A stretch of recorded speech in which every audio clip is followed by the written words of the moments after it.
안녕하세요. 부버지 김현민 기자입니다. 첼시 지휘봉을 잡은 전 토트넘 감독 마우리치오 포체티노가 부임 후 첫 출근을 했는데요. 여기서 가진 인터뷰에서 첼시를 15년간 가장 위대한 잉글랜드 팀이라고 표현을 해서 토트넘 팬들의 분노를 자아내고 있습니다. 이러한 가운데 첼시는 하베르츠를 필두로 코바치치, 쿨리발리, 에두아르 맨디, 로프터스 치크에 더해 첼시의 상징이라고 할 수 있는 미드필더 메이슨 마운트 이적까지 거의 성사시키면서 무려 3천억에 달하는 이적 수익을 올리면서 대대적인 리빌딩에 나서고 있습니다. 그러면 이번 기회에 첼시의 현재까지의 이적 상황과 포체티노 감독 부임 관련한 얘기들을 좀 하도록 하겠습니다. 포체티노 감독이 이제 첫 출근을 하고서 첼시 구단 공식 홈페이지와 길게 인터뷰를 했는데요. 파트 1과 파트 2로 두 개로 나뉘어져 인터뷰 내용이 올라왔어요. 근데 이제 파트 1 제목은 우리는 환상적인 여정을 만들어갈 수 있다인 건데요. 이 인터뷰 내용을 조금 간략하게 소개를 해드리자면요. 이거 그 파브리치오 로마노 기자가 워낙 이런 것들 요약을 잘하기 때문에 이 내용을 이제 번역을 해드리면요. 첼시 제안을 승낙하는 건 쉬웠다. 우리는 팬들이 축구를 즐길 수 있는 방식으로 경기할 것이다. 즉 공격적인 축구를 할 거라는 거죠. 첼시의 역사는 이기고 정상에 오르는 것이다. 우리는 오르락내리락 할 수 없다. 지난 10년, 12년, 15년 동안 첼시는 잉글랜드 최고의 팀이다 라고 하기도 했고, 또 이제 뭐 팬들을 위해서 최선을 다할 거고 선수들도 열정을 다해서 뛰어야 한다, 이런 식의 얘기들을 했는데요. 여기서 이제 문제가 됐던 발언은 뭐 첼시 승낙은 쉬웠다부터 시작해가지고, 왜냐면 토트넘과 어쨌건 직접적인 북런던 라이벌까지는 아니더라도 같은 런던이라는 카테고리에 묶이는 라이벌 관계인 거잖아요. 그래서 뭐 해리케인 같은 경우 첼시로 절대 이적시킬 수 없다, 이런 식의 보도들도 많이 나오고 있었거든요. 거기에 더해 이제 그 최근 10년, 12년, 15년 동안 첼시가 잉글랜드 최고의 팀이다, 가장 위대한 팀이다, 이 발언을 한 게 토트넘 팬들을 자극한 건데요. 그래서 이제 그 토크스포츠 같은 경우는 뭐라고 얘기를 했냐면요, 포체티노가 토트넘 팬들에게 실망을 안겼다라고 한 겁니다. 그리고 또 이제 그 테리 플루어스 기브미 스포츠 편집장 같은 경우도 포체티노의 발언이 토트넘 팬들을 자극했다라고 한 건데요. 여기에 대해 이제 뭐 팬들의 반응 같은 것들도 올라왔어요. 올라온 것들을 조금 소개를 시켜드리자면요. 와, 그는 쉽게 최고의 팀 중 하나라고 말할 수 있었는데 그러지 않았다. 일반적으로 얘기를 이렇게 하잖아요. 그러니까 뭐 당연히 첼시 감독에 부임을 했으니까 첼시가 뭐 가장 최고의 팀 중 하나다, 아니면 뭐 가장 위대한 팀 중 하나다, 뭐 이런 식으로 얘기하는 게 가장 쉬운 방법인데, 이렇게 하지 않고 그냥 최고의 팀, 더 그레이티스트 팀이라고 한 거죠. 일반적으로는 one of the greatest 팀이라고 얘기를 하는데 그러지 않았다라는 거예요. 그 이제 또 다른 토트넘 팬은 당신은 첼시가 세계에서 가장 큰 팀 중 하나라고 말하고 있다. 또한 당신은 특히 당신이 열정적으로 그들의 경쟁자였던 토트넘을 이끌었던 시기를 지칭하는 가장 위대한이라는 단어를 사용하지 않았다라고 한 거고, 그러면서 이제 아니 그때 토트넘으로 첼시와 치열하게 경쟁을 했었는데 그거를 기억 세탁하는 거냐, 이런 식으로 얘기를 한 겁니다. 그리고 또 다른 팬은 토트넘이라는 하나의 그 카테고리로 형성하는 본인과 팬들 사이에 거리를 두는 완벽한 방법이었다, 이번 인터뷰는, 이렇게 얘기를 한 겁니다. 뭐 아무래도 이제 언론 기사에 올라오다 보니까 조금 자극적인 표현들은 많이 뺐는데요. 근데 저도 뭐 SNS에서 이제 조금 관련해가지고 검색을 해보니까 상당히 많은 밈들이 떠돌더라고요. 그러면서 막 토트넘 팬들이 이렇게 돌아서는 장면들, 그 포체티노 인터뷰가 나오면서 이렇게 돌아서는 장면들, 이런 것들도 밈으로 많이 나오고 뭐 그렇더라고요. 근데 이제 그 토트넘 팬들이 포체티노 때 이제 상당히 치열하게 경쟁을 했었다라고, 근데 그거 기억 세탁한 이런 얘기를 했다라고 했잖아요. 근데 뭐 물론 그 포체티노 부임 첫 시즌에는 첼시가 프리미어리그 우승을 차지했습니다. 하지만 그 다음 시즌에는 포체티노의 토트넘이 3위로 챔피언스리그에 나갔고, 반면에 첼시는 10위라는 중위권 성적에 그쳤었죠. 그때 이제 무리뉴 감독이 경질되고 히딩크 감독이 임시 감독으로 부임을 했었습니다. 그리고 이제 2016-17 시즌 그 포체티노 세 번째 시즌에는 토트넘이 2위였고 첼시가 안토니오 콘테 감독 체제에서 우승을 차지했죠. 하지만 그 다음 시즌에는 포체티노의 토트넘이 3위, 반면에 이제 안토니오 콘테의 첼시는 5위에 그치면서 챔피언스리그 진출권 획득에 실패를 했습니다. 그리고 또 이제 2018-19 시즌에는 첼시가 마우리치오 사리 감독 밑에서 3위를 기록했고, 했고 토트넘은 포체티노 감독 밑에서 4위였는데 이때 이제 그 토트넘은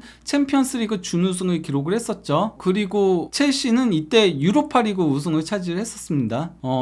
그리고 2019-20 시즌에 이때 이제 포체티노 감독이 중도의 성적 부진을 이유로 경질됐고요. 무리뉴 감독이 중도에 부임하면서 6위로 토트넘이 마무리를 했고요. 그리고 이제 첼시는 프랭크 램파드 감독 체제에서 4위를 기록을 했습니다. 꾸준한 면은 토트넘이 더 나았어요. 반면에 이제 첼시는 우승을 2번을 차지했지만은 10위도 기록을 했었고 또 이제 5위도 기록을 한 바 있었던 거였죠. 그리고 지난 시즌에 물론 토트넘도 8위에 그치면서 유럽 대항전 진출권을 놓쳤지만은 첼시는 그보다 더 아랫순이었죠. 팩트로 따지면은 최근 15년간 최고의 잉글랜드 팀은 프리미어리그 우승 7회에 빛나는 맨시티라고 할 수 있겠습니다. 정확하게 15년 전에는 마크 휴즈 감독 밑에서 10위, 이때까지만 하더라도 이제 맨시티가 카타르 자본이 들어오기 이전이었잖아요. 하지만 이제 카타르 자본이 들어오면서 만치니 감독이 부임하고 5위, 3위 서서히 성적 끌어올리다가 결국 우승을 차지했고, 그리고 이제 펠레그리니 감독 밑에서도 2013-14 시즌에 우승을 차지했었고, 그리고 다소 흔들리다가 펩 가르디올라 감독 밑에서 데뷔 시즌은 4위에 그쳤지만 그 이후에는 3위 우승, 2위 우승 이러면서 지금 최근 6시즌은 사실상 맨시티가 지배하고 있다라고 봐도 무방합니다. 여기다가 이제 그 포체티노가 감독 부임 첫날에 전통의 바베큐 파티를 열었습니다. 원래 이게 그 포체티노 감독이 토트넘 감독 시절에도 항상 이제 뭐 프리시즌 첫 경기라던가 아니면 첫 소집일이라던가 이럴 때마다 전통적으로 하던 거였거든요.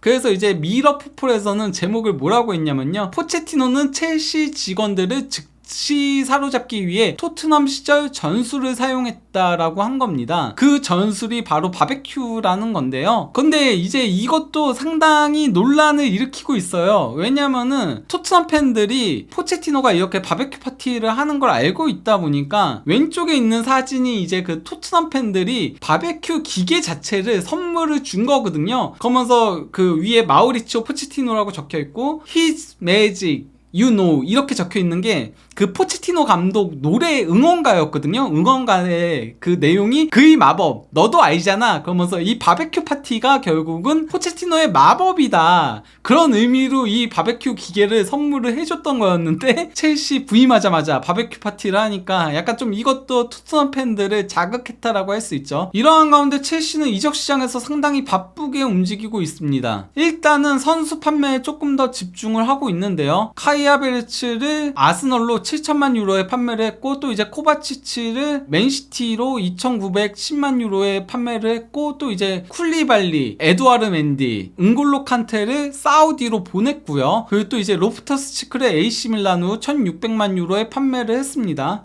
영입을 한 거는 은쿵쿠 같은 경우는 사실 이미 지난 시즌 영입이 확정된 케이스였어요. 하지만은 이적료 지출이 이번에 있었으니까 지출상으로는 6천만 유로 지출을 한 거고, 비아레알 공격수인 니콜라스 잭슨을 3,700만 유로에 영입을 했습니다. 그 외에는 다 임대 복귀한 선수들이라고 할 수 있죠. 뭐 안드레이 산토스와 말로 구스토 같은 경우는 지난 겨울에 이미 영입을 했었는데 이번에 이제 팀에 합류하게 되는 케이스인 겁니다. 그리고 이제 첼시는 현재 선수 판매로만 1억 6천만 유로, 하나 약 2,300억을 벌어들였고요. 이적료 수입에서 이제 그 지출을 빼면은 순수익이 약 6천만 유로, 하나 약 800억에 달합니다. 상당히 그러니까 뭐 이적 시장에서 현재까지는 수익을 보고 있다라고 할 수 있겠는데요. 이게 전부가 아닙니다. 첼시 1티어 기자죠. 맨로에 따르면은 첼시가 맨유와 5,500만 파운드, 유로로는 약 6,500만 유로인 건데요. 그 5,500만 파운드에 더해 이제 옵션 500만 파운드까지 해가지고 맨유 이적에 합의를 봤다라고 했습니다. 그리고 뭐 메디컬 테스트도 이미 받았다라고 하고, 마운트 본인이 직접 인스타그램에다가 첼시 팬들에게 특별 인사를 올린 겁니다. 그러면은 이제 그 마운트 이적료인 6,500만 유로까지 더하면은 첼시의 이적료 총 수익은 약 2억 2천만 유로, 하나로는 3,100억에 달합니다. 그리고 이적료 수입 빼기 지출을 해가지고 순수익을 보면은 1억 2,500만 유로, 하나 약 1,800억입니다. 그러면 이제 이 이적료를 가지고 선수 영입에 나서기만 하면 되는데요. 물론 뭐 다 성공한 건 아니에요. 하킴 지에시 같은 경우도 사우디로 800만 파운드에 판매를 하려고 했으나 알 나스르와의 메디컬 테스트에서 탈락을 하면서 이 이적은 실패를 했습니다. 그 외 첼시는 플리식 이적을 놓고 AC 밀란과 현재 협상 중에 있고요. 그리고 이제 오도이 같은 경우도 사우디 구단과 이적 협상을 진행 중에 있다라고 하고, 또 이제 아스필리쿠에타는 인테로 떠나는 게 유력시 되고 있습니다. 현재로서는요. 선수 판매가 끝나면 이제 그 첼시는 선수 영입에 적극적으로 나설 예정인데요. 현재까지만 놓고 보면은 영입이 유력한 거는 브라이턴의 수비형 미드필더인 모이세스 카이세도입니다. 첼시가 이제 카이세도 이적을 놓고 브라이턴과 협상 중에 있다. 카이세도는 첼시로 합류하고 싶어한다. 이렇게 이제 그 이적시장 전문 기자인 파브리치오 로마노가 올린 건데요. 브라이턴이 원하는 금액은 8천만 파운드라고 해요. 근데 가장 최근에 첼시가 오퍼한 이적료가 기본급 7,500만 파운드에 더해 옵션 1,000만 파운드가 추가되어 있다고 합니다. 그러면 브라이턴이 원하는 금액보다 총액 자체는 더 높은 거잖아요. 그래서